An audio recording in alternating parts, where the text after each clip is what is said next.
إن الحمد لله نحمده ونستعينه ونستغفره ونعوذ بالله من شرور أنفسنا ومن سيئات أعمالنا من يهده الله فلا مضل له ومن يضلله فلا هادي له وأشهد أن لا إله إلا الله وحده لا شريك له وأشهد أن محمدًا عبده ورسوله أما بعد فإن خير الحديث كتاب الله وخير الهدي هدي محمد صلى الله عليه وسلم وشر الأمور محدثاتها وكل محدثة بدعة وكل بدعة ضلالة وكل ضلالة في النار. أعوذ بالله السميع العليم من الشيطان الرجيم من حمزه ونفخه ونفسه.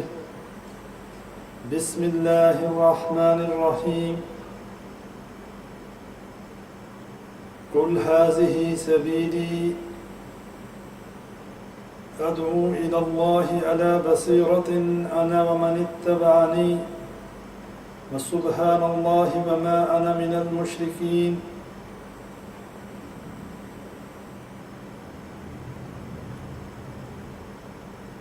ومن أحسن قولا ممن دعا إلى الله وعمل صالحا وقال إنني من المسلمين.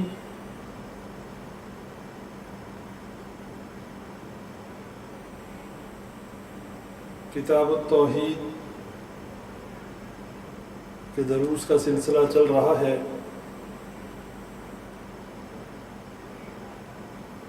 اللہ تبارک و تعالیٰ کے فضل و کرم سے ہم اپنے پچھلے دروس میں توحید اور اس کی فضیلت کے حوالے سے بات کر چکے. اسی طرح اس کے بعد شرک اور اس کے بارے میں آگہی حاصل کرنے کے لیے ہم نے کچھ دروس جو ہیں شرک کے موضوع پہ اللہ کی توفیق سے ہم نے کیے ہیں. اور پھر جو شرک میں اپنے آپ کو مبتلا کر لیتا ہے اس کے لیے کس قسم کے خطرے موجود ہیں، کیا کیا نقصانات کو اٹھا سکتا ہے، یہ بات بھی ہم نے پچھلے دروس میں اللہ کی توفیق سے سمجھنے کی کوشش کی. آج ہمارا موضوع لا الہ الا اللہ کی شہادت اور گواہی کے بارے میں مزید وضاحت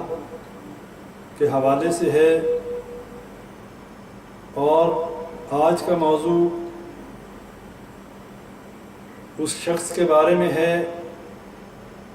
کہ جو توحید کی فضیلت کو سمجھ لے، شرک کی ہلاکتوں اور شرک سے اپنے آپ کو بچانے کے لیے علم حاصل کر لے. جب اسے توحید کا فہم حاصل ہو جائے اور شرک کے بارے میں وہ یہ علم حاصل کر لے کہ کیسے شرک سے بچا جا سکتا ہے، پھر اس کے بعد اس کی ذمہ داری ختم نہیں ہو جاتی، بلکہ اس کے بعد اس کی یہ ذمہ داری ہے کہ وہ مخلوق خدا کو حکمت اور اچھی نصیحت کے ساتھ اللہ کی طرف دعوت دے، اس توحید کو دوسروں تک پہنچائے، اور پھر اس کے ساتھ ساتھ لوگوں کو شرک سے خبردار کرے، اور جو لوگ شرک میں مبتلا ہیں جہالت کی وجہ سے انہیں اس کے بارے میں آگہی دے. جو آیات میں نے آپ کے سامنے پڑھی ہیں اس میں بھی اللہ تبارک و تعالیٰ ایسے بندے کی فضیلت بیان کرتا ہے، ایسے بندے کے مناقب بیان کرتا ہے، اور جس کو اللہ یہ فرما دے کہ وہ اچھا انسان ہے، اس سے اچھا انسان ہو نہیں سکتا، تو میرے بھائیوں یہ بات یقیناً ایسے ہی ہے کہ اس سے بہترین انسان کوئی نہیں ہو سکتا۔ اور وہ کون ہے؟ وَمَنْ أَحْسَنُ قَوْلًا مِّمَّنْ دَعَا إِلَى اللَّهِ وَعَمِلَ صَالِحًا وَقَالَ إِنَّنِي مِنَ الْمُسْلِمِينَ، کہ اس سے اچھی بات کس شخص کی ہو سکتی ہے کہ جو ایک اللہ کی طرف بلانے والا ہو، وَعَمِلَ صَالِحًا، نیک اعمال کرنے والا ہو،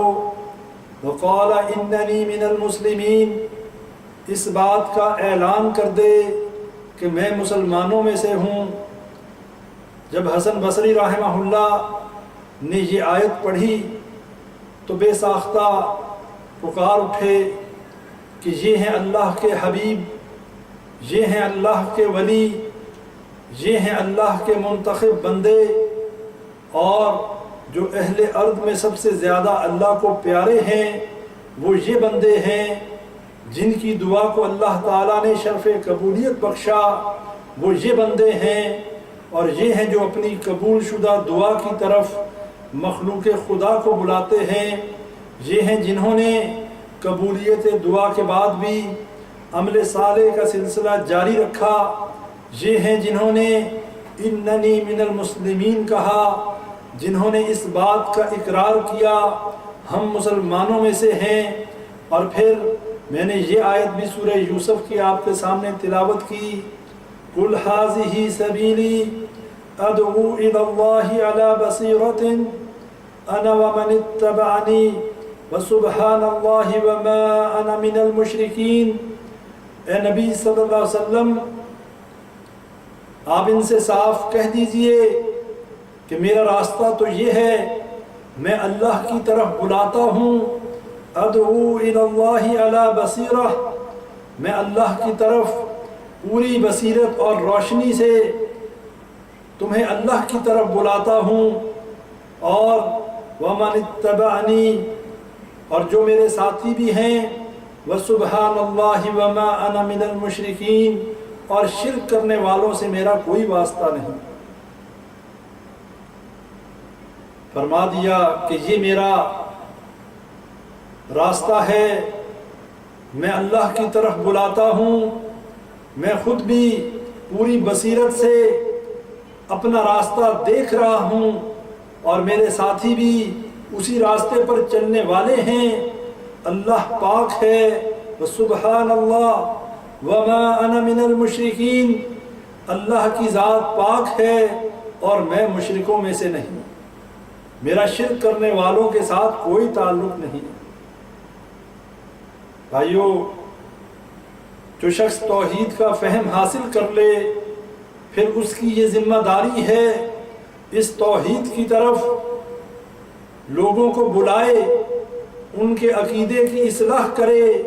انہیں شرک سے بچائے، اور سب سے پہلی دعوت کون سی دعوت دی جائے گی؟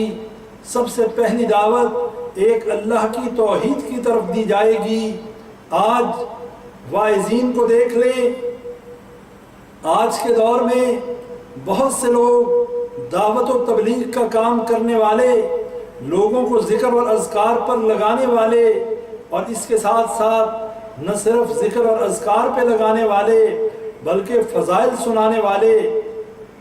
ان کو نماز کی ترغیب دینے والے، انہیں ذکر و اذکار کی طرف ترغیب دینے والے، انہیں عبادات کی طرف لگانے والے، اور ان کو عبادات کے فضائل سنانے والے۔ لیکن سب سے پہلی دعوت، وہ دعوت عقیدہ توحید کی ہونی چاہیے۔ اگر توحید کا عقیدہ صحیح ہے، انشاءاللہ اللہ کے ہاں عبادت مقبول اور منظور ہے۔ لیکن اگر عقیدہ توحید ہی صحیح نہیں، توحید کا فہم ہی نہیں رکھتا، اپنے عقیدے میں پختہ نہیں ہے، شرک کی بیماری میں مبتلا ہے، جتنی مرضی نمازیں پڑھ لے، جتنے مرضی روزے رکھ لے، جتنی مرضی زکوٰۃ ادا کر لے،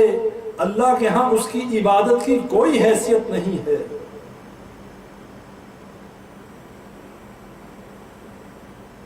اور یہی بات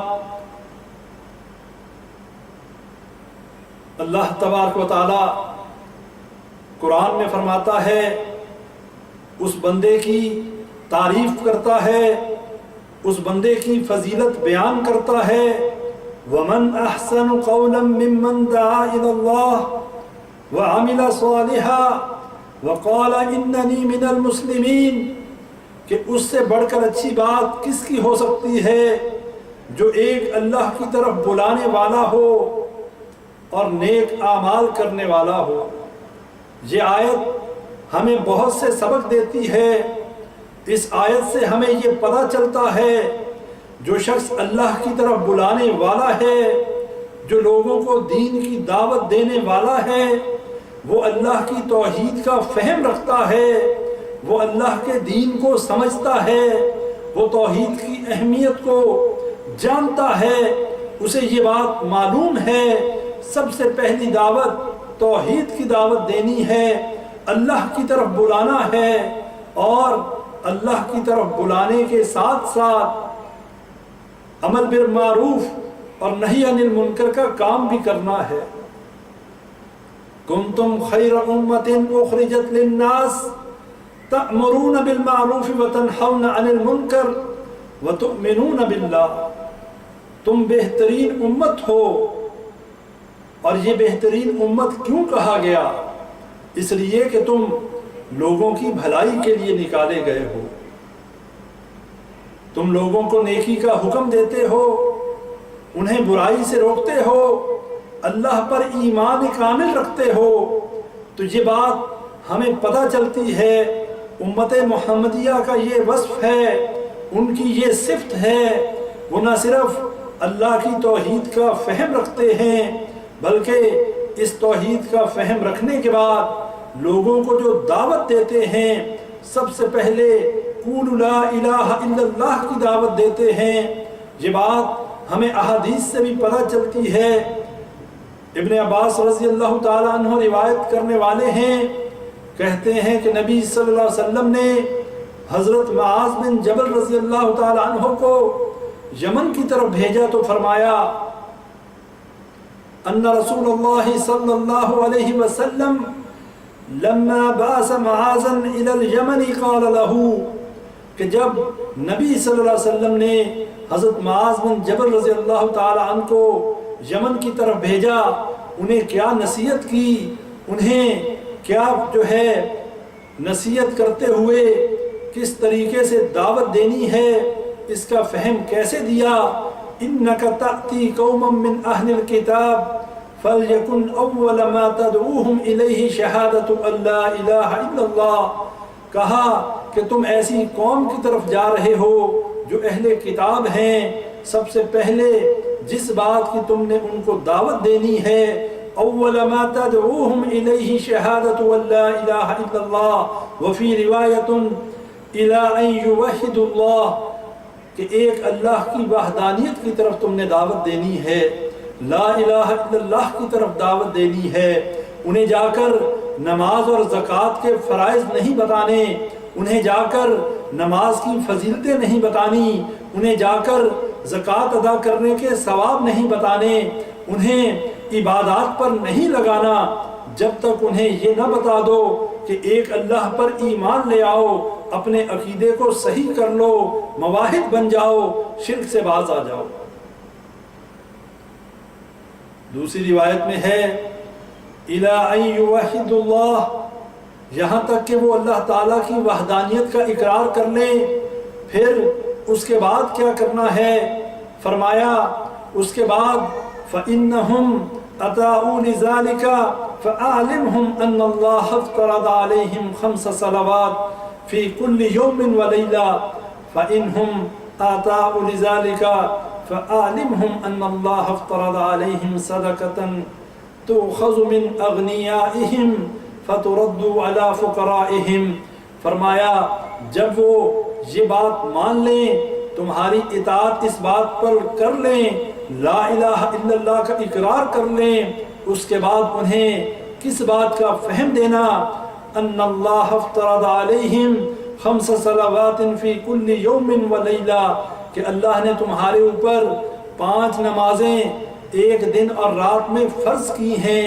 فَإِنْهُمْ أَتَاؤُوا لِذَلِكَ، اور جب وہ یہ بھی مان لیں، فَعَلِمْهُمْ أَنَّ اللَّهَ افْتَرَضَ عَلَيْهِمْ صَدَقَةً تُؤْخَذُ مِنْ أَغْنِيَائِهِمْ فَتُرَدُّ عَلَى فُقَرَائِهِمْ، اس کے بعد انہیں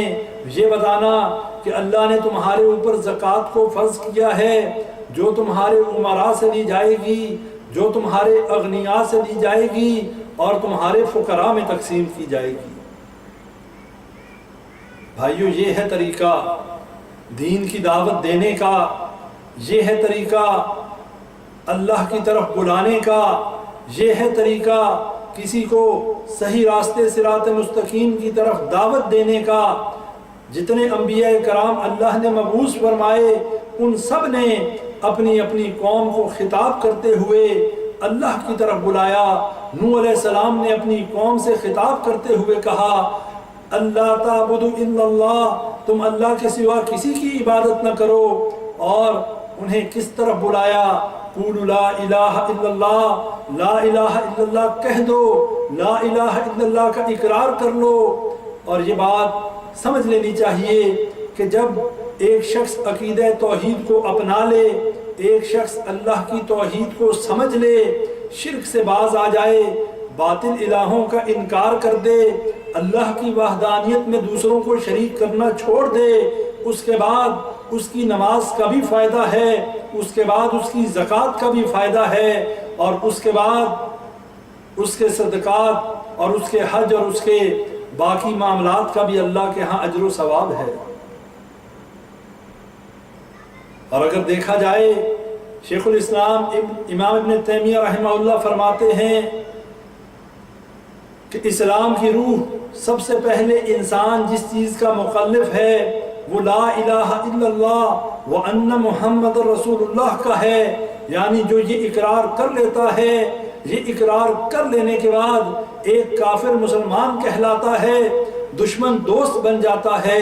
یہی وہ کلمہ ہے جس کے اقرار سے پہلے انسان کی جان اور اس کا مال مسلمانوں کے لیے جائز اور مباح تھے، اور اس کے اقرار کے بعد اس کی جان اور مال مسلمانوں پر حرام قرار پاتا ہے۔ جو یہ کلمے کا اقرار کر لے، صدق کے دل سے اقرار کرے گا تو ایمان اس کے قلب میں داخل ہو جائے گا، اسے مومن کہا جائے گا۔ اور اگر کسی شخص نے صرف زبان سے اقرار کیا، دل میں اس پر یقین نہ کیا، ایسے شخص کو بظاہر مسلمان ہی کہا جائے گا، لیکن حقیقت میں وہ مومن نہ ہوگا۔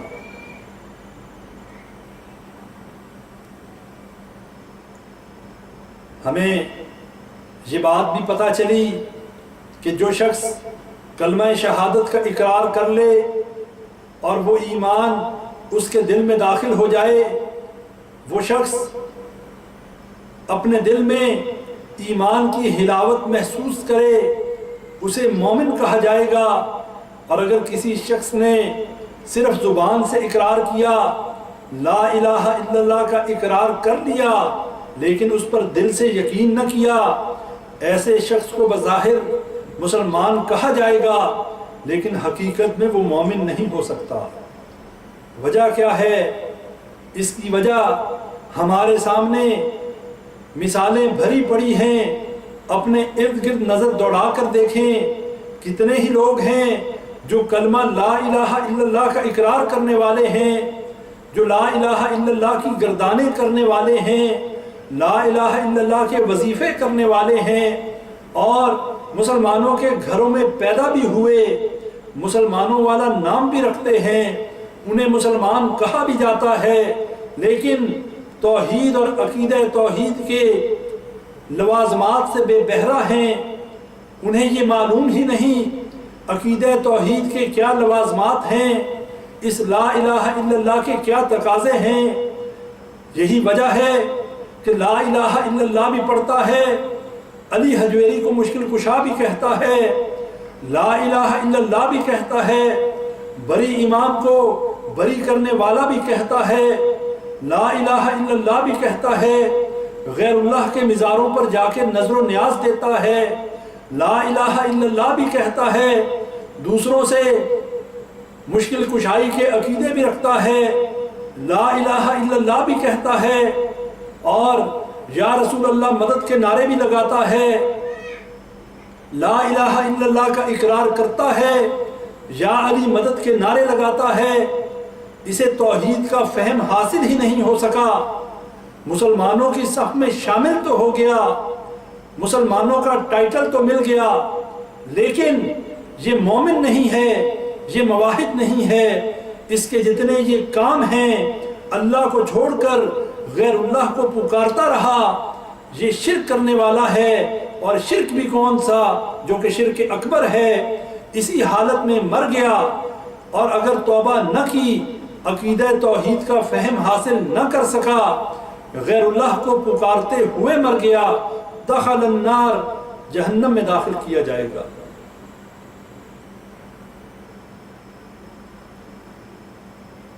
بھائیو، یہ معمولی بات نہیں ہے۔ آج کے اس دور میں اس عقیدہ توحید کو جو اہمیت دی جانی تھی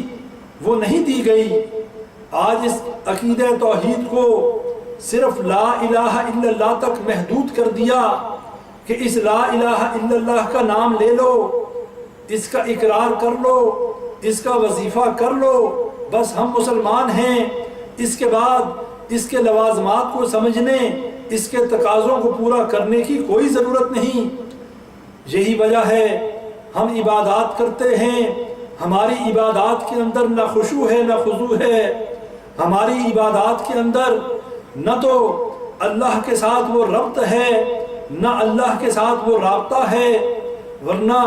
نماز پڑھنے والا اللہ کے ساتھ گفتگو کرتا ہے۔ نبی صلی اللہ علیہ وسلم نے فرمایا،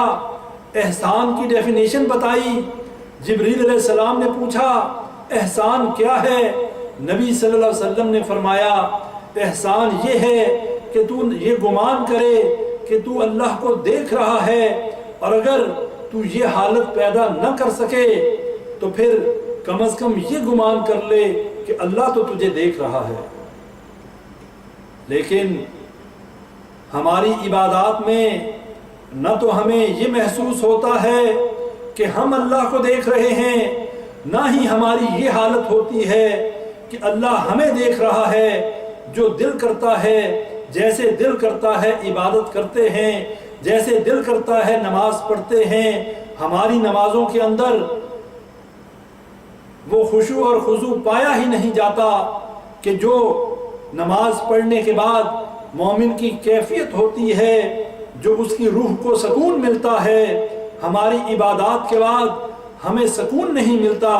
بلکہ ہماری بے سکونی میں اضافہ ہو جاتا ہے۔ اس لیے ان الصلاۃ تنہا عن الفحشاء والمنکر، نماز فحاشی اور برے کاموں سے روکتی ہے۔ ہماری نماز نہ ہمیں شرک سے روکتی ہے، ہماری نماز نہ ہمیں بے حیائی سے روکتی ہے۔ ہم نماز پڑھتے ہیں، ایاک نعبد و ایاک نستعین کہتے ہیں، لیکن اللہ سے یہ قول اقرار کرتے ہیں ہم صرف تیری ہی عبادت کرتے ہیں اور تجھ ہی سے مدد مانگتے ہیں۔ لیکن بھائیوں، بڑی بدقسمتی کی بات ہے، دن میں 5 وقت جس کو نماز پڑھنے کی توفیق مل جائے اور وہ نمازوں میں ہر رکعت میں اللہ سے یہ اقرار کرے کہ اے اللہ میں صرف تیری ہی عبادت کرتا ہوں اور اس تیرے علاوہ کسی کی عبادت نہیں کرتا، تجھ ہی سے مدد مانگتا ہوں، لیکن اس کے بعد وہی شخص آپ کو غیر اللہ کے مزاروں پر بھی نظر آئے گا، آپ کو درباروں کی خاک چھانتا ہوا بھی نظر آئے گا، آپ کو یہ نظر آئے گا کہ اگر وہ قربانی کرتا ہے، اگر وہ نظر و نیاز دیتا ہے تو غیر اللہ کی دیتا ہے، اگر مدد مانگتا ہے تو غیر اللہ سے مانگتا ہے، اگر تعظیم کرتا ہے تو غیر اللہ کی کرتا ہے، اللہ کے علاوہ اوروں سے اولادیں مانگتا ہے، اللہ کے علاوہ اوروں سے مشکل کشائی کے دعوے کرتا ہے، ان سے مشکل کشائی کے لیے دعائیں کرتا ہے، ان کے سامنے سر بسجود ہوتا ہے۔ بھائیوں یہ کیسی نماز ہے، یہ کیسی عبادت ہے کہ جو انسان کو اللہ کے قریب نہیں کرتی بلکہ اللہ سے دور کر کے غیر اللہ کے نزدیک کرتی ہے۔ اور ہم پھر بھی بڑے مطمئن ہیں، ہم نے نماز پڑھی ہے، ہم نے اللہ کی عبادت کی ہے۔ بھائیوں ایسی عبادت کا کوئی فائدہ نہیں۔ اور اس درس کا موضوع یہ ہے کہ جو شخص دین کا فہم رکھتا ہو، جو توحید کو سمجھ لے، اسے چاہیے کہ اس توحید کو آگے پھیلائے۔ بلغوا انی ولو آیا کے مصداق، یہ اس کی ذمہ داری ہے کہ وہ اسی توحید کو لے کر اٹھے اور دوسروں تک اس توحید کو پھیلائے، لوگوں کو شرک سے روکے اور ان کے سامنے اللہ کی وحدانیت کو بیان کرے۔ لیکن آج بڑے افسوس سے کہنا پڑتا ہے، پہلی تو بات یہ ہے اللہ کی توحید بیان کی نہیں جاتی، اور اگر اللہ کی توحید بیان کی بھی جائے پھر شرک کا رد نہیں کیا جاتا۔ یہ تو کہہ دیا جاتا ہے اللہ ہی مشکل کشا اور حاجت روا ہے، لیکن یہ نہیں کہا جاتا کہ یہ بر صغیر پاک و ہند کے اندر جتنے مزاروں میں مدفون ہیں یہ کچھ کرنے کے قابل نہیں، یہ مر چکے ہیں، یہ زندہ نہیں ہیں، یہ کسی کو اولاد نہیں دے سکتے، یہ کسی کی مشکل کشائی نہیں کر سکتے، یہ تو اپنی مدد نہیں کر سکتے، انہیں تو یہ بھی معلوم نہیں انہیں اٹھایا کب جائے گا۔ توحید اثبات ہے لیکن شرک کی نفی نہیں کی جاتی۔ ایسے مزاروں والوں کو اور ایسے مزاروں پر جا کر تعظیم اختیار کرنے والوں کو یہ بتایا نہیں جاتا کہ جن مزاروں پر آ کر تم مشکل کشائی کراتے ہو، جہاں پر آ کر تم نظر و نیاز دیتے ہو، یہ شرک ہے، یہ اسلام کے اندر حرام ہے، یہ توحید کے اصولوں کے منافی ہے، یہ تمہیں کچھ نہیں دے سکتے، یہ تو تمہاری دعاؤں کے محتاج ہیں اور تم ان سے اولادیں لینے جاتے ہو۔ اور بھائیوں یہ ہم سب کی ذمہ داری ہے، ہم توحید کا نہ صرف فہم حاصل کریں بلکہ اس کو لوگوں کے آگے اس طریقے سے پھیلائیں جیسے نبی صلی اللہ علیہ وسلم نے مشرکین مکہ کے سامنے توحید کو علی الاعلان بیان کیا، اللہ کی وحدانیت کا اقرار کروایا اور کسی قسم کا کمپرومائز نہیں کیا، کسی مصلحت کا شکار نہیں ہوئے۔ یہی وجہ ہے اسی اسوہ حسنہ پر چل کر صحابہ کرام نے جب اسی توحید کو لوگوں کے سامنے رکھا، نبی صلی اللہ علیہ وسلم کی طرح ان کو بھی اذیتیں دی گئیں، انہیں بھی تکلیفیں دی گئیں۔ حضرت ابوبکر صدیق رضی اللہ تعالی عنہ نے نبی صلی اللہ علیہ وسلم سے اس خواہش کا اظہار کیا کہ اے اللہ کے نبی صلی اللہ علیہ وسلم، اس توحید کا علی الاعلان اقرار ہونا چاہیے، اس کا اعلان ہونا چاہیے۔ اللہ کی اس گھر میں بیت اللہ کے اندر مجھے اجازت دیجیے میں اللہ کی توحید کا اعلان کروں، میں اللہ کی طرف ان مشرکین مکہ کو بلاؤں۔ نبی صلی اللہ علیہ وسلم نے منع کیا کہ ابوبکر ابھی وہ وقت نہیں آیا، لیکن ایمانی کیفیت ایسی تھی، ایمان اتنا مضبوط تھا، نبی صلی اللہ علیہ وسلم سے اصرار کر کے بیت اللہ کے اندر کھڑے ہو کر لا الہ الا اللہ کا نعرہ بلند کیا، اور جب مشرکین مکہ کے کانوں پر یہ آواز پہنچی، جب ان کے کانوں سے یہ لا الہ الا اللہ کی آواز ٹکرائی، وہ سب حضرت ابوبکر صدیق رضی اللہ تعالی عنہ پر پل پڑے اور مارنا شروع کر دیا۔ کوئی جوتے سے مار رہا، کوئی ہاتھوں سے اور مکوں اور لاتوں سے مار رہا، اور کہا جاتا ہے تاریخ کی کتابوں میں یہ بات واضح طور پر ملتی ہے کہ حضرت ابوبکر صدیق رضی اللہ عنہ کو اتنا مارا کہ چہرے اور سر میں فرق نظر نہیں آتا تھا۔ سر پر کوئی ہاتھ رکھتا، ہاتھوں میں بالوں کے جو ہیں لٹیں جو ہیں وہ آ جاتی۔ یہ ہے توحید بیان کرنے کا، یہ ہے توحید کا بیان کرنے کا نتیجہ آج ہماری بھی توحید بیان کرنے کا انداز دیکھیں. آج ہم بھی اللہ کی توحید کو بلند کرتے ہیں، لیکن وہاں بلند کرتے ہیں جہاں ہمیں یہ یقین ہو کہ ہمارے ساتھ کوئی بےہودگی نہیں ہوگی، ہمیں اذیت نہیں دی جائے گی، ہمیں تکلیف نہیں پہنچے گی. ورنہ اگر اللہ کی وحدانیت اور اللہ کی توحید کو ان شرک کے اڈوں پر بلند کیا جائے، اس کے بعد وہ بندہ زندہ سلامت واپس پہنچ جائے، ہو نہیں سکتا. اور اگر اللہ کی خالص توحید کو بیان کیا جائے، اس کے بعد ہمیں کوئی تکلیف نہ پہنچے، یہ ہو نہیں سکتا. اللہ کی توحید بیان کرنے کے رزلٹ میں نبیوں کو اذیتیں دی گئیں، صحابہ کرام کو اذیتیں دی گئیں، تو ہمیں بھی اذیتیں اگر ملیں گی، اس کا مطلب ہے ہم نے صحیح توحید کو بیان کیا. ایک اور موقع پر نبی صلی اللہ علیہ وسلم بیت اللہ میں موجود تھے. ایک بدبخت نے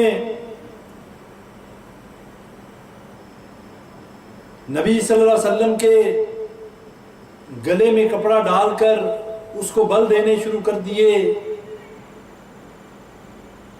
اور اتنی سختی سے اس کو بل دینے شروع کر دیے کہ نبی صلی اللہ علیہ وسلم کا سانس گھٹنا شروع ہو گیا. کسی نے حضرت ابوبکر صدیق رضی اللہ عنہ کو یہ خبر دی کہ تمہارے نبی کے ساتھ یہ معاملہ مشرکین مکہ کر رہے ہیں. دوڑتے ہوئے بیت اللہ میں پہنچے، اس شخص کو دھکا دے کر گرایا، نبی صلی اللہ علیہ وسلم کے گلے سے اس کپڑے کو نکالا اور اسے مخاطب کر کے کہا، اتقتلون رجلا ان یقول ربی اللہ، کیا تو اس لیے اسے قتل کرنا چاہتا ہے، اس لیے محمد صلی اللہ علیہ وسلم کی جان لینا چاہتا ہے؟ اس کا جرم یہ ہے کہ یہ کہتا ہے میرا رب ایک اللہ ہے، اس وجہ سے تو اس کو قتل کرنا چاہتا ہے. بھائیو، یہ بات ہمارے لیے سبق ہے، یہ ہمیں اس بات کا درس دیتی ہے کہ نبیوں کو بھی جب اللہ کی توحید بیان کی گئی، جب نبیوں نے اللہ کی توحید کو پھیلایا، انہیں طرح طرح کی اذیتیں دی گئیں، انہیں لہو لہان کیا گیا. صحابہ کرام نے بھی یہ درجات ایسے حاصل نہیں کیے، ان کی زندگیوں میں ان کو جنتوں کی بشارتیں ایسے نہیں دی گئیں، بلکہ یہ وجہ تھی انہوں نے نبی صلی اللہ علیہ وسلم کی دعوت پر لبیک کہا. غزوہ خیبر کا موقع ہے، آپ کے سامنے حدیث بیان کرتا ہوں جس میں نبی صلی اللہ علیہ وسلم نے پوچھا کہ حضرت علی رضی اللہ تعالیٰ عنہ کدھر ہیں. اس میں حضرت علی رضی اللہ تعالیٰ عنہ کی فضیلت بھی ہے، اور اس کے ساتھ ساتھ یہ بھی ہمیں پتہ چلتا ہے کہ دین اور توحید کی طرف بلانے کی کیا فضیلت ہے. نبی صلی اللہ علیہ وسلم نے حضرت علی رضی اللہ تعالیٰ عنہ کے بارے میں پوچھا کہ وہ کہاں ہے، اور فرمایا میں کل ایسے شخص کو پرچم دوں گا جو اللہ اور اس کے رسول صلی اللہ علیہ وسلم سے محبت کرتا ہے. اللہ تعالیٰ اور اس کا رسول صلی اللہ علیہ وسلم اس سے محبت کرتے ہیں. اسی میں رات کا وقت ہو گیا، صحابہ کرام یہ آپس میں باتیں کرنے لگے کہ وہ کون شخص ہے جس کو نبی صلی اللہ علیہ وسلم کل پرچم دیں گے، جس کے ہاتھ پر اللہ خیبر کے قلعے کو فتح کروائے گا. صحابہ اس بارے میں آپس میں ڈسکشن کرتے رہے. اگلے دن جب نبی صلی اللہ علیہ وسلم نے حضرت علی رضی اللہ تعالیٰ عنہ کے بارے میں پوچھا، بتایا گیا کہ ان کی آنکھوں میں تکلیف ہے، آشوب چشم کی بیماری میں مبتلا ہیں، ان کی آنکھیں دکھ رہی ہیں. نبی صلی اللہ علیہ وسلم نے بلوایا، ان کی آنکھوں میں اپنا لعاب دہن ڈالا، جس سے حضرت علی رضی اللہ تعالیٰ عنہ کی آنکھیں صحیح ہو گئیں، ان کی تکلیف جاتی رہی. اور پھر حضرت علی رضی اللہ تعالیٰ عنہ کو پرچم تھمایا اور کہا کہ تم خیبر کے قلعے کی طرف نکلو اور اللہ تعالیٰ تمہارے ہاتھ پر انشاءاللہ فتح دے گا. پھر صرف یہ نہیں کہا بلکہ اس کے ساتھ نصیحت بھی کی اور یہ کہا کہ سب سے پہلے انہیں اللہ کی طرف دعوت دینا، سب سے پہلے انہیں توحید کی طرف بلانا، اگر ان میں سے کوئی ایک شخص بھی اسلام لے آیا، اگر ان میں سے کسی ایک نے بھی تمہاری دعوت پر لبیک کہا، یہ تمہارے لیے سرخ اونٹوں سے بہتر ہے۔ یعنی سب سے پہلے جنگ کرنے کے آداب میں یہ بات ہمیں پتہ چلتی ہے کہ جب جنگ کا معاملہ ہو، جب جہاد کا معاملہ ہو، تو جاتے ہی جنگ نہ شروع کر دی جائے، سب سے پہلے انہیں اسلام کی دعوت دی جائے، اور اس کے بعد اگر وہ اسلام قبول کر لیں پھر ان کے ساتھ جنگ نہ کی جائے، بلکہ ان کے ساتھ پھر وہی معاملہ کیا جائے جو مسلمانوں کے ساتھ کیا جاتا ہے۔ لیکن اگر پہلے دعوت دی جا چکی ہو اور وہ دعوت کا انکار کر دیں، پھر بغیر دعوت دیے جو ہے جنگ کا آغاز کیا جا سکتا ہے۔ پھر اس حدیث سے، یہ متفق علیہ حدیث ہے، صحیح بخاری صحیح مسلم کی، اس سے ہمیں یہ بات بھی پتہ چلتی ہے وہ لوگ جو حضرت علی رضی اللہ تعالیٰ عنہ کو مشکل کشا سمجھتے ہیں، جو حضرت علی رضی اللہ تعالیٰ عنہ کو اللہ کی سیٹ پر بٹھاتے ہیں، انہیں یہ پتہ چل جانا چاہیے کہ جن کو وہ مشکل کشا سمجھتے ہیں انہیں بھی مشکل کا سامنا تھا، ان کی آنکھیں دکھ رہی تھیں اور وہ تکلیف میں مبتلا تھے۔ یہ بات پتہ چلتی ہے جس کو مشکل آ جائے، جس کو مشکل پیش آ جائے، وہ مشکل کشا نہیں ہوتا۔ مشکل کشا وہ ہوتا ہے جسے کوئی مشکل درپیش نہ ہو، جو دوسروں کی مشکلوں کو دور کرنے والا ہو۔ اگر مشکل آ جائے، جس کو مشکل کشا سمجھا جاتا ہے وہ پھر مشکل کشا نہیں ہو سکتا۔ مشکل کشا صرف وہ ذات ہو سکتی ہے جسے کبھی کوئی مشکل نہیں آتی۔ اور اس کے ساتھ ناصبیوں کا رد بھی اس حدیث میں موجود ہے، خوارج کا رد بھی اس حدیث میں موجود ہے، جو حضرت علی رضی اللہ تعالیٰ عنہ پر طعن و تشنیع کرتے ہیں، جو ان پر کفر کے فتوے لگاتے ہیں۔ اور خوارج جو سب سے پہلا فتنہ اسلام کے اندر پیدا ہوا، جنہوں نے حضرت علی رضی اللہ تعالیٰ عنہ اور اسی طرح حضرت امیر معاویہ رضی اللہ تعالیٰ عنہ کے اوپر کفر کے فتوے لگائے، ان کا بھی رد اس میں موجود ہے۔ اس حدیث میں حضرت علی رضی اللہ تعالیٰ عنہ کی فضیلت ہمیں پتہ چلتی ہے کہ جس میں نبی صلی اللہ علیہ وسلم نے فرمایا کہ اللہ اور اس کا رسول ان سے محبت کرتا ہے اور وہ اللہ اور اس کے رسول سے محبت کرنے والے ہیں۔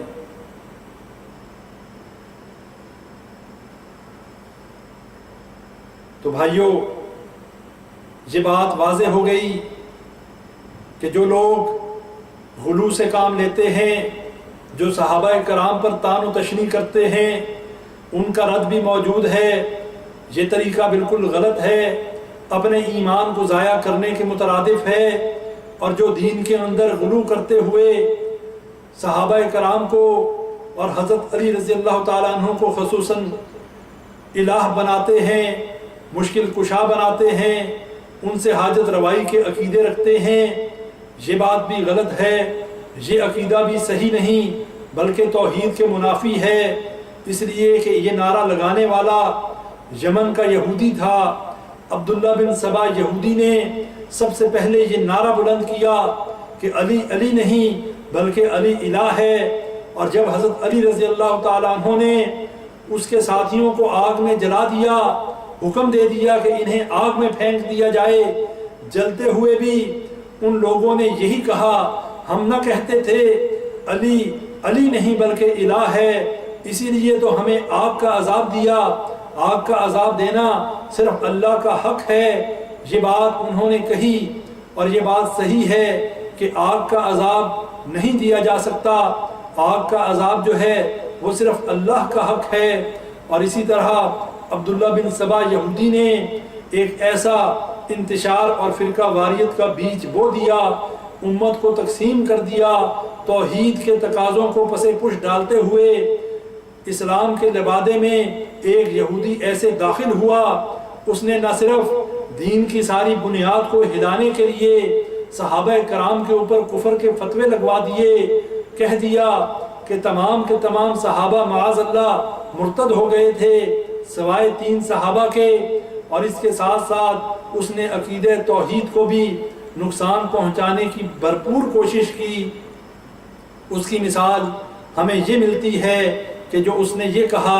کہ علی علی نہیں بلکہ علی الہ ہیں۔ بھائیوں، یہ بات آج کے ان گمراہ فرقوں میں آپ کو نظر آئے گی جو تو اہل بیت کی جھوٹی محبت میں عقیدہ توحید کے منافی حرکات اور کام کرتے ہیں۔ یہی بات آپ کو ان لوگوں میں نظر آئے گی جو اولیاء اللہ کی شان بڑھاتے ہوئے انہیں ربوبیت اور انہیں الوہیت کے درجے پر لے جاتے ہیں اور ان سے مشکل کشائی کے عقیدے رکھنے شروع کر دیتے ہیں۔ بھائیوں، یہ بات آج ہم نے سمجھی ہے، آج ہم نے یہ بات سمجھنے کی کوشش کی ہے کہ ایک انسان کے لیے سب سے بہترین اور سب سے اہم علم جو ہے وہ توحید کا علم ہے۔ سب سے پہلے دین کے اندر اسے توحید کا فہم حاصل کرنا چاہیے اور شرک کے تمام جو ہے شرک کے بارے میں اسے علم حاصل کرنا چاہیے کہ کہیں وہ شرک میں ملوث نہ ہو جائے۔ جب توحید کا فہم حاصل ہو جائے، شرک کے بارے میں آگہی مل جائے، پھر اس کے بعد اس کی سب سے پہلی ذمہ داری یہ ہے اس علم کو آگے لوگوں تک پہنچائے، انہیں بتائے، جیسے حضرت نوح علیہ السلام نے اپنی قوم سے کہا ان اعبدوا اللہ واتقوہ واطیعون، کہ اے میری قوم، میں تم کو آگاہ کرتا ہوں کہ اللہ کی بندگی کرو، اس سے ڈرو اور میری اطاعت کرو۔ تمام انبیاء کرام کی یہی دعوت تھی اور اسی دعوت کو اہل توحید کو لے کر اٹھنا چاہیے۔ یہی دعوت جو ہے ہمیں لوگوں کے اندر عام کرنی چاہیے، اور جب توحید کا اقرار کر لیں فَإِذَا فَعَلُوا ذَلِكَ فَقَدْ مَنَعُوا مِنِّي دِمَاءَهُمْ وَأَمْوَالَهُمْ إِلَّا بِحَقِّهَا، جب ان احکام کو مان لیں تو انہوں نے اپنا مال اور اسباب، اپنے خون مجھ سے محفوظ کر لیے۔ یہ وہ روایت ہے جو حضرت ابو ہریرہ رضی اللہ عنہ روایت کرنے والے ہیں۔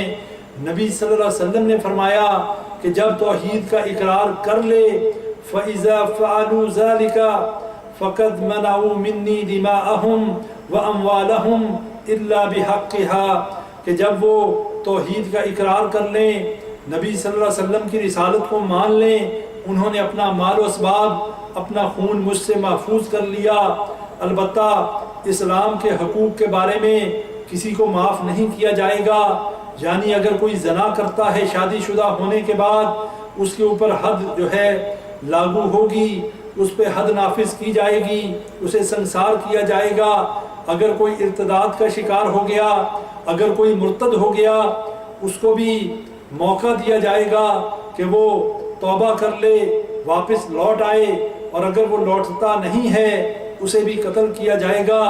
تو یہ بات نبی صلی اللہ علیہ وسلم نے فرما دی کہ جس نے توحید کا اقرار کر لیا